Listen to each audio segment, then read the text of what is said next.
No, nothing. Just. Oh, you're a police officer. Yeah. What's your shoulder number?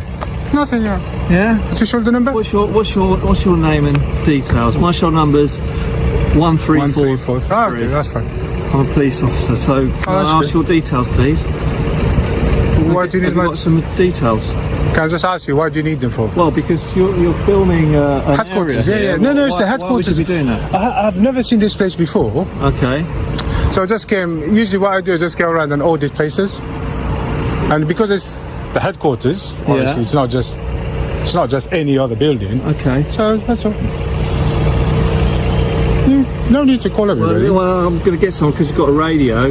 So I'm not going to be like aggressive. It's quite suspicious circumstances, if you ask me. I'm trying to explain if you listen. Well, you're not really explaining. I am. You're not. You're just saying you're coming here to film areas that you've never been to before. Yeah, that's what it is. Yeah, well, it might be what it is, but I'd like to take your details. Hi. Hello. How are you, officers? You okay? Filming. It's alright, just chill, man. For no apparent reason, Relax. really. Nothing's happening. And I'd just like to Do you have identification on get you, him sir? checked out. Okay, I heard what you said, and I heard what you said, yeah. Is there any reason why you're asking me for my identification? Well, is there any reason why me, Yeah. I don't have no problem in giving my ID. I'd like to know who you are, so I can run you through our systems, and why you are filming police officers and police buildings. Okay, one question at a time. Do you want to... First of all, I've asked you, why do you need my identification? Okay. And then also, are you asking me why am I filming? I'll have both of those answers. Okay, so my question is, why do you need my identification? Okay. Go for the other one. Yeah, 'cause you've already the other one. The other one, like I said to this gentleman, DS Steve Puttyfoot. yeah, what it is, I go around audit like public buildings or Okay. government buildings, whatever you want to call them. Okay. And this is obviously the headquarters. I've never been in here before. The encounter begins outside a UK police headquarters when an auditor calmly records the public building. Within moments, officers approach and immediately demand his personal details, insisting his behavior looks suspicious. Instead of arguing, the auditor politely asks a simple question: "What law have I broken?" The officers struggle to give a clear answer, repeatedly mentioning security and counterterrorism without explaining why they actually need his identification. When asked directly whether they suspect him of terrorism, they admit they don't. That single answer changes everything. The auditor confidently explains that filming from a public place is legal and that he's under no obligation to identify himself without lawful grounds.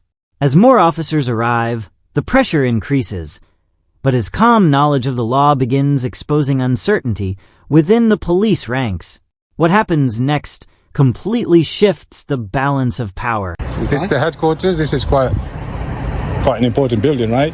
Of Northampton. Yeah. So I'm just here. Of course, it's an important building, but also we have to think about public security, security of the force headquarters. Is this a secure site? This is a secure site. In that case, you got nothing to worry about. It's secure. Well, it doesn't matter. So under sort of Counter-Terrorism Act, we can actually stop and ask you questions. Are you suspecting me to be a terrorist? We can also take details from you. Are you suspecting me to be a I'm not terrorist? saying that at all.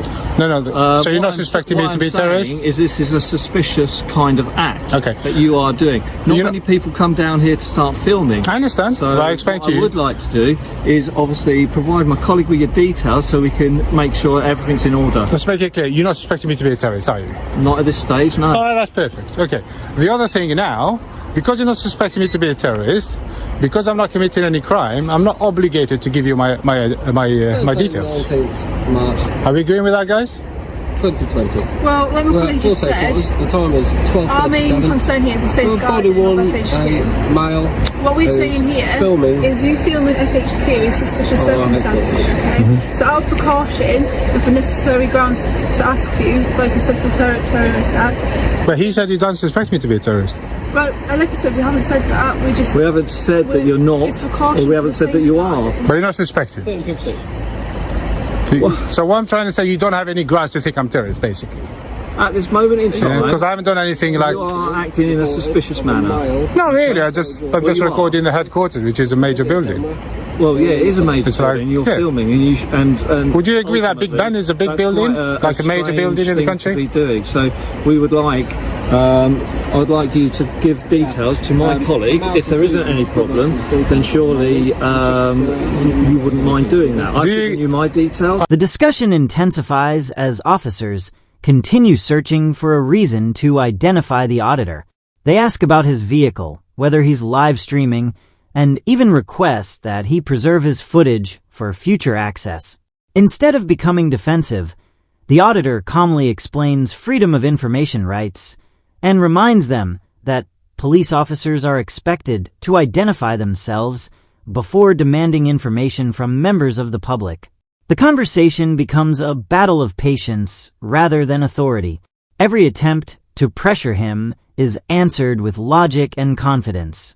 When officers admit they'll try to identify him through recordings, the auditor challenges them by asking if they're spying on citizens.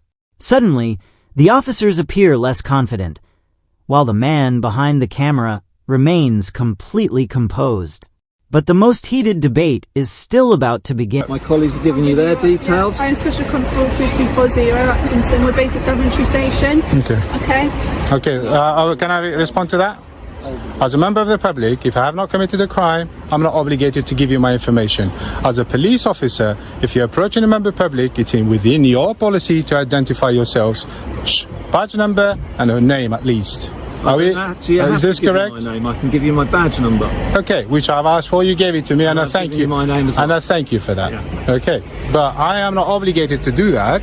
Therefore, I don't have to give it to you. Okay, then. Well, I'd like to ask you to move along then, please. Are we in public land? I don't think he can ask me that. What I wanted to ask you is there any way I can come and visit the place? Not that I'm aware of. All right, that's fine. I can see it's all closed up. I want to... Just a quick question. Oh, I don't need to call all these people. What... officer. Is that your car? Yeah. We'll just move forward. Can I ask you not to delete that footage, please? Can you ask me to what? Can I ask you not to delete it because I might make a request for it? You won't be able to make a request for this, sir. Subject to access request, yes, I can. Okay, you can try. If you're going to do that, asking you not to delete let me have your name. Let me have your name so I can put a note on there that you are requesting those information. No, I can do it through different channels. Like how? Huh? Like how? I can go through your website, print the Freedom of Information Act. Okay, send you the letter. Your information and your details. I will send the information, and then I will get that. Have your information and your details. I will get that record straight away. So what I'm asking you now is to not delete it. That's all I'm asking you, because I can see it's recorded. It is. Yeah. You're correct. As additional officers gather, they argue that filming the headquarters could endanger public safety and nearby schools.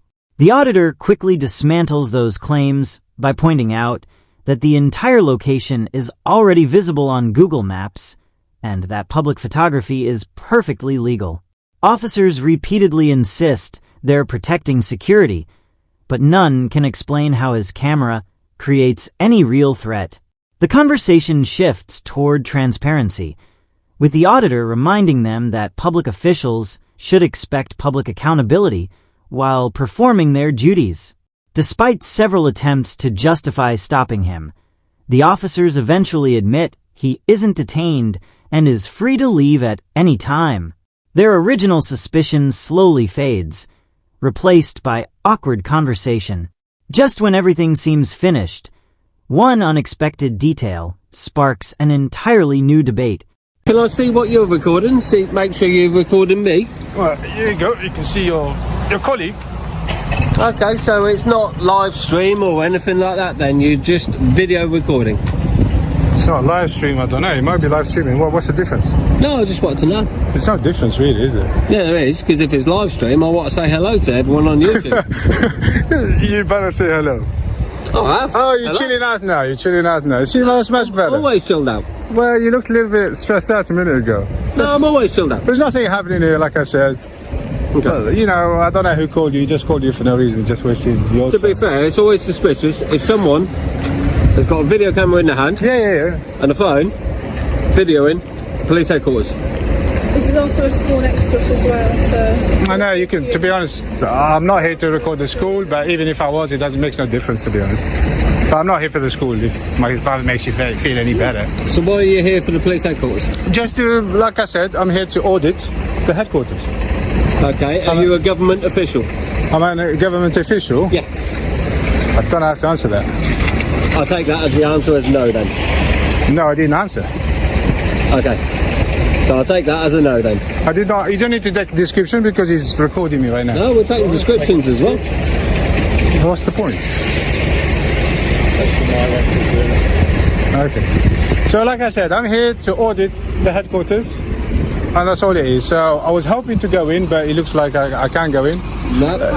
Is there no public access at all? No. What happened? Only the badge holders, like myself, the workers in the force, is allowed in the headquarters. This is solely for police work, okay? What's behind the walls is high confidential information that cannot be released to the public. Oh yeah, of course. So I hope you understand. Oh no, you won't see me jumping any barriers or things like that. I'm just, if there is public access... Before leaving, the auditor notices a thin blue line patch on one officer's vest and politely questions whether it's an approved part of the official uniform. What begins as a casual question quickly turns into a thoughtful discussion about public trust, symbolism, and respect for the Union Jack. The officer defends wearing the badge, while the auditor explains why many members of the public see it differently. Neither side raises their voice, but the conversation highlights how even small symbols can influence public perception of policing. Eventually, both sides end the encounter respectfully and go their separate ways. Although the auditor never entered the headquarters, he walks away believing the real victory was showing how calm knowledge, patience, and understanding of the law can stand against unnecessary intimidation.